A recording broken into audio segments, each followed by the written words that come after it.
సర్వాధికారియు మన రక్షకుడునైన యేసుక్రీస్తు వారి నామములో శుభములు కలుగునుగాక.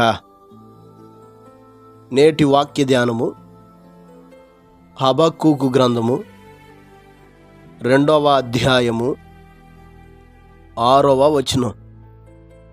తనది గాని దాన్ని ఆక్రమించి అభివృద్ధి నొందిన వానికి శ్రమ, తాకట్టు సొమ్మును విస్తారముగా పట్టుకొని వానికి శ్రమ. వాడు ఎన్నాళ్ళు నిలుచును అని చెప్పుకొనుచు వీరందరూ ఇతనును బట్టి ఉపమాన రీతిగా అపహాస్యపు సామెత ఎత్తుదురు గదా. ప్రియులారా, తనను ప్రశ్నించినటువంటి హబక్కూకు ప్రవక్తకు దేవుడు తెలియజేస్తున్నటువంటి మాటలు ఇవి. భక్తిహీనులు దీవించబడతా ఉంటే, భక్తిహీనులు నీతిమంతులను బాధిస్తూ ఉంటే, దుర్మార్గులు తమ కంటే ఎక్కువ నీతి పరులను నాశనం చేయగా నీవు చూస్తూ ఎందుకు ఊరుకున్నావు? నన్నెందుకు దోషం చూడనిచ్చుచున్నావు? బాధ నీవేళ ఊరకయే చూచుచున్నావు. ఎక్కడ చూచినా నాశనమును బలత్కారమును అగుపడుచున్నవి, జగడములు కలహములు రేగుచున్నవి. అయా, నీ కన్నులు దుష్టత్వం చూడలేనంత నిష్కలంకమైనవి కదా. మరి భక్తిహీనులు గొప్ప చేయబడుతూ అభివృద్ధి పొందుతూ ఉంటే నువ్వు చూస్తూ ఎలాగ ఊరుకుంటున్నావని తనను ప్రశ్నించిన తన సేవకుడికి ఈ 2వ అధ్యాయంలో దేవుడు తెలియజేస్తున్న మాటలను మనం చూస్తాం. ఈ మాటలు చదువువాడు పరుగెత్తుచూ చదువు వీలగినట్లు నువ్వు పలక మీద స్పష్టముగా రాయుము అని చెబుతున్నాడు. చాలామంది దేవుణ్ణి ప్రశ్నిస్తాం, కానీ దేవుడు చెప్పే మాట వినటానికి మనం సిద్ధపడం. కానీ హబక్కూకు దేవుణ్ణి ప్రశ్నించాడు. 1వ అధ్యాయంలో, 2వ అధ్యాయంలో దేవుడు ఏమి చెబుతాడో దేవుని సమాధానం కొరకు కనిపెట్టుకొని ఎదురు చూస్తున్నాడు. చాలా విషయాలు దేవుడు తెలియచేశాడు. అలాగ తెలియజేసిన విషయంలో మనం చదివిన 2వ అధ్యాయం 6వ వచనంలో ఒక మాటను మనం జ్ఞాపకం చేసుకుందాం.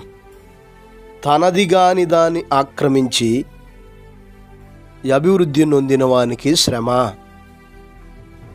ప్రియులారా, నేటి దినాల్లో చాలామంది ధన వ్యామోహపరులై లోకపరమైన అభివృద్ధిని పొందాలని, లోకపరముగా గొప్పవారం చేయబడగలగాలని తమది గాని దాన్ని ఆక్రమించి అభివృద్ధి పొందాలని అనుకుంటున్నారు. కానీ మనది గాని దాన్ని ఆక్రమించి మనం ఎంత అభివృద్ధి పొందాలని చూచినా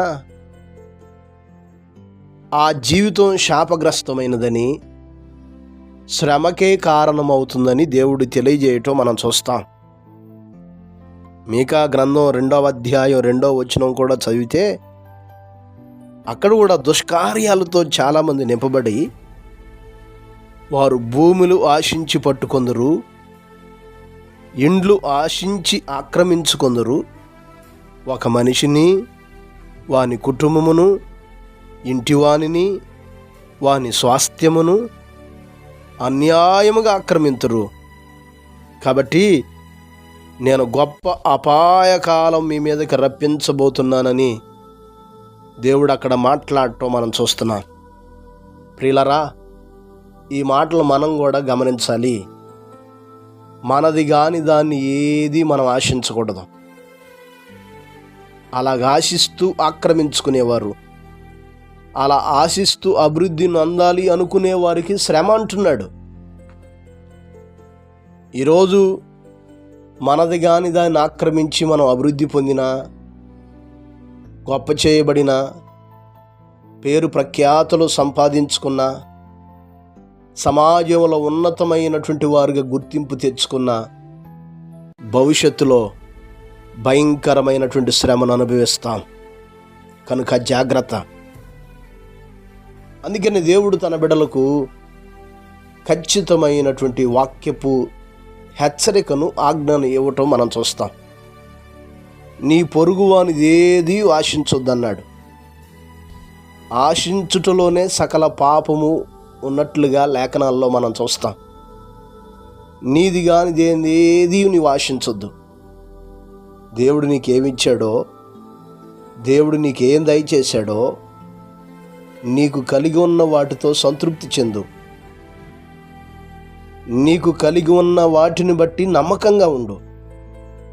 నీవు చేసే పని, అది కూలి పని కావచ్చు, ఉద్యోగం కావచ్చు, వ్యాపారం కావచ్చు, అది ఏ పనైనా కావచ్చు. ఆ పనిని యథార్థంగా, నమ్మకంగా, దేవుని యెడల వినయ భయభక్తులతో నువ్వు చేసినప్పుడు నీ స్థితి మొదట కొద్దిగా ఉన్నా నువ్వు తుదకు మహాభివృద్ధి పొందుతావు. దేవుడు అభివృద్ధి పొందిస్తేనే ఆ అభివృద్ధి ఎల్లకాలం ఉంటుంది. నీకు నీవు అభివృద్ధి పొందాలని అన్యాయంగా, అక్రమంగా, మనది కాని దాన్ని ఆక్రమించి మనం ఎదగాలి అనుకోవటం, అది శ్రమకు కారణమవుతుంది, వేదనకు కారణమవుతుంది. కనుక ఈ మాటలు వింటున్నటువంటి మన స్థితి ఎలాగుంది, మన జీవితం ఎలాగుంది ఒక్కసారి ఆలోచిద్దాం. నీది కాని దాన్ని, ధనం కావచ్చు, ఎదుటివారి భూమి కావచ్చు, ఎదుటివారి స్వాస్థ్యం కావచ్చు, ఎదుటివారి ఏ సొత్తులైనా నువ్వు ఆక్రమించొద్దు. అది నీకు శ్రమే. కనుక దేవుని మాటలకు లోబడదాం, దేవుని మీద ఆధారపడదాం. మనల్ని అభివృద్ధి పొందించి గొప్ప చేయగలిగిన దేవుని ఎదుట నమ్మకంగా జీవిద్దాం. ఆయన అనుగ్రహించే ప్రతి ఆశీర్వాదాన్ని పొందుకుందాం. అట్టి కృపను, నడిపింపును దేవుడు మనకు దయచేయును గాక. పరిశుద్ధుడైన మా దేవ, గొప్ప కాపరి, అపారమైన మీ ప్రేమను బట్టి, ఘనమైన మీ నామాన్ని బట్టి స్తోత్రాలు. ఈ ఉదయకాల సమయంలో మీరు మాతో మాట్లాడుతూ వచ్చారు స్వామి. స్తోత్రాలు నాయన. ఈ మాటలు వీక్షిస్తున్న మా ప్రియులైన బిడ్డలందరి కొరకు ప్రార్థిస్తున్నాం. మా జీవితాల్లో మీరు మాకేమి ఇచ్చారో, ఏమి దయచేశారో వాటితో సంతృప్తి చెంది నమ్మకస్తులుగా, యథార్థవంతులుగా మా పనుల్లో, మా కార్యాల్లో ముందు కొనసాగటానికి తగిన నడిపింపును దయచేయమని ప్రార్థిస్తున్నాం ప్రభా. ఈరోజంతా మీ సన్నిధిని తోడుగా ఉంచండి. ప్రతి బిడ్డను దర్శించండి. కావలసిన సహాయం దయచేసి మీ దీవెనలతో నింపమని యేసు నామమున అడిగి వేడుకొనుచున్నాము తండ్రి. ఆమేన్. ప్రభు కృప మీకు తోడై ఉండును గాక.